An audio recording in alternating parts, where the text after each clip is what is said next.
Hi, welcome back to Pressing Matters podcast. I'm your host, A.M. Walker. My name is Alyssa, so you might hear me referred to as Alyssa, but A.M. Walker is my pen name.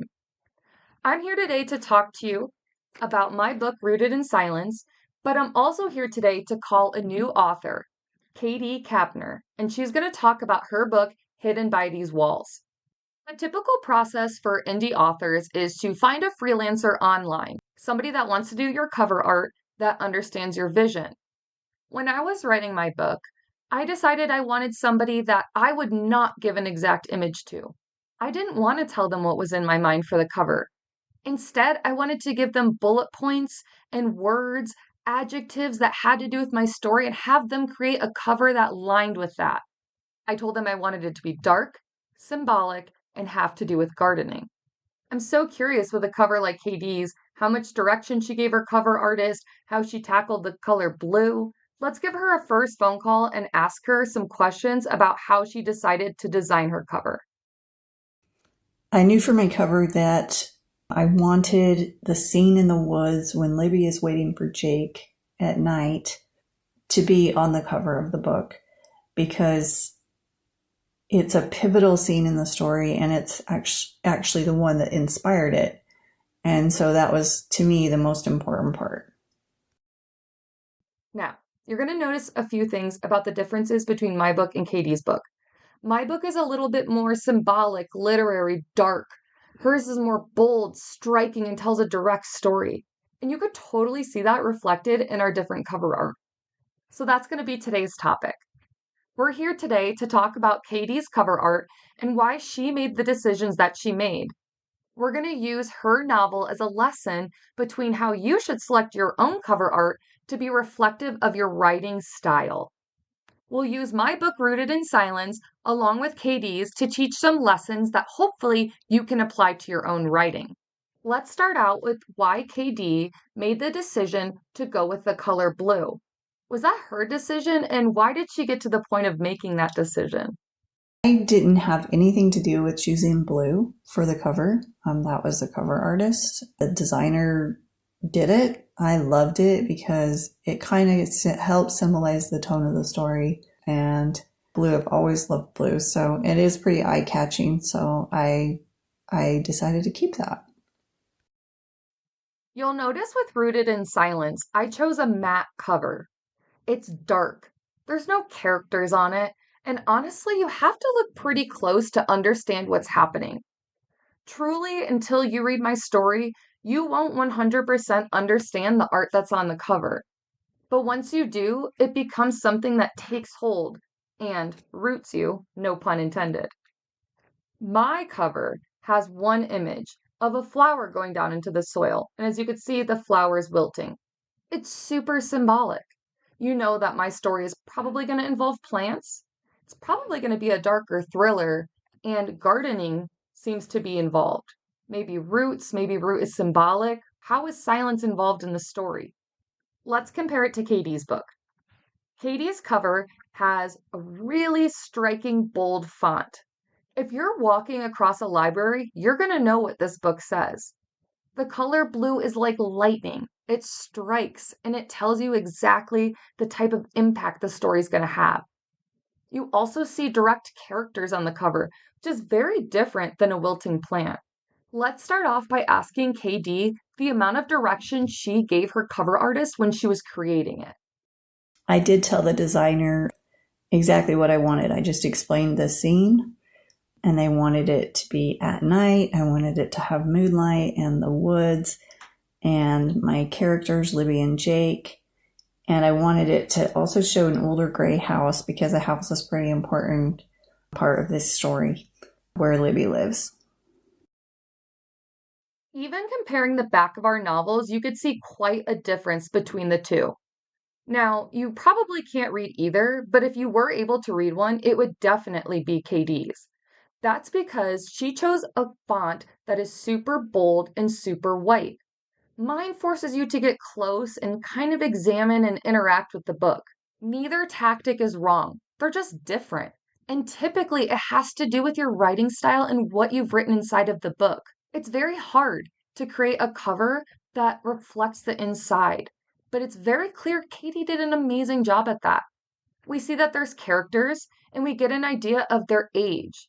We see that they're a little bit younger and that they have a vibe that maybe something darker is happening. The blue is so electric, and it tells you that the story might have something zapping inside. Let's give Katie a call and ask her a little bit more about her cover art. To me, having characters on the front of a story, especially like a realistic story, lets this is about real people. You're going to notice that they're teens. They have serious expressions. That kind of gives you the feeling and the direction that the story is going to go. The font is bold, which to me says the story is bold. So it's difficult to tackle a story about abuse. That's a bold subject. And with it again being all in caps, that also symbolizes to me that this is bold. It's a bold story, and that's what you're going to get inside the cover. I absolutely love the font used for the title, hidden by these walls, and then also for my name. And the little by that's hiding in the word hidden, I loved that. I hadn't seen that on any other covers, and I thought that's really unique, and I'm keeping that. I would love to sit here and tell you that people don't judge a book by its cover, but I'm a realist and they do. And I think that that's also okay. Cover art should reflect your writing style, the type of book that you have, and truly your vision. If your cover art doesn't fit the style of your book or the type of art that you want to reflect, your readers are going to notice and they may not pick up your book. But on the flip side, if you have great cover art, that's an amazing way to get people to interact with your book. I think it's so telling that the cover art experience is so paramount to a reader and an author. Of course, we can always say it, don't judge a book by its cover, but the reality is that people do. So let's learn a little bit more about how KD became successful in creating her cover art. The first design that was sent over had some details that I wanted changed. For example, in the story, Jake has blue eyes, and they weren't blue on the cover, and so I wanted that to be fixed. So I wanted some of the features and things, Libby, to, like with her face, to be changed a little bit, and so I just requested that those be made, and they changed it, and I liked it. So the mood, I'd say, for people looking at this book and wondering what it's about, it would be a serious mood, because it's about real issues that affect not real people, but can affect real people. But I also wanted them wondering, what's going on here? Indie publishing houses do something right, and that's that they hire artists that can stay with authors from book to book. When I create my sequel, which is in editing right now, I'm in the process of trying to figure out my cover art.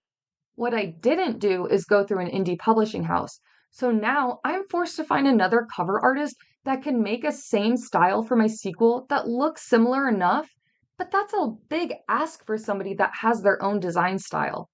Now that puts me in a situation where I need to find a cover artist who's reputable, affordable, credible, and can match my style to look like it's a sequel without copying the first artist's work. I really wish I had taken the time to go through an indie publishing house and learned how important it was to maintain one cover artist from one book to another. I didn't know I would write a trilogy, but that's what's so great about indie publishing houses. They set you up for success so that even if in the future you decide to publish another book, you're not left to find another freelancer on your own. They've done all of that vetting for you. My journey with my cover artist was not so clean cut. They took a while to communicate, and while I loved how my cover came out, their communication severely impacted my timeline. It was really frustrating as an author, and I wasn't sure I could trust my work in their hands. And I really wish that I had done more scouting. But here's the reality. It feels like there's a lot of pressure on authors to be able to find cover artists, and it's not something that we're designed to do. We write books. Finding a freelancer is a whole nother experience, and we're going to tackle that more in season 1. But what I do want to cover today is ways that you can start to design your idea of your cover art so that when you do find somebody, you can communicate your ideas clearly. We are going to give Katie a call. She's going to give us a hint to a code word. You're going to go back on her Instagram at pressingmatters_podcast, find the picture of Katie that says we are live, and comment what you think today's code word is. Let's give her a call and hear the hint. The code word is something you can't escape, even in the dark. Your cover is your marketing tool. Now, if you need to rewind and hear me say that again, you can, because it's the truth. It's the first thing people see to represent you, and that's really important. Remember, you are writing a book, but you're not just an author, you are also a brand. When people see how much effort you put into your cover, it hints to them how much effort you put inside of your novel. What I do want to encourage you to do is find a cover that would make you run across the bookstore and grab that book in your hands. Ask yourself, does your cover reflect the type of writing that's included inside the book? Does it match your personal brand and the type of story you want to get across? And if you showed it to others, what are the 3 words that they would use to describe your cover? 3 words to describe the vibe of the book would be heartbreaking, hopeful, and suspenseful. I want to thank you all for checking out Pressing Matters podcast. Thank you so much. I am so excited for next Friday when we have another author interview. Stay tuned for our Tuesday episodes where I dive more into my own personal lessons. And always make sure to check out our Instagram where we have a lot of live giveaways and more to come. Have a great day. I got a few phone calls to make.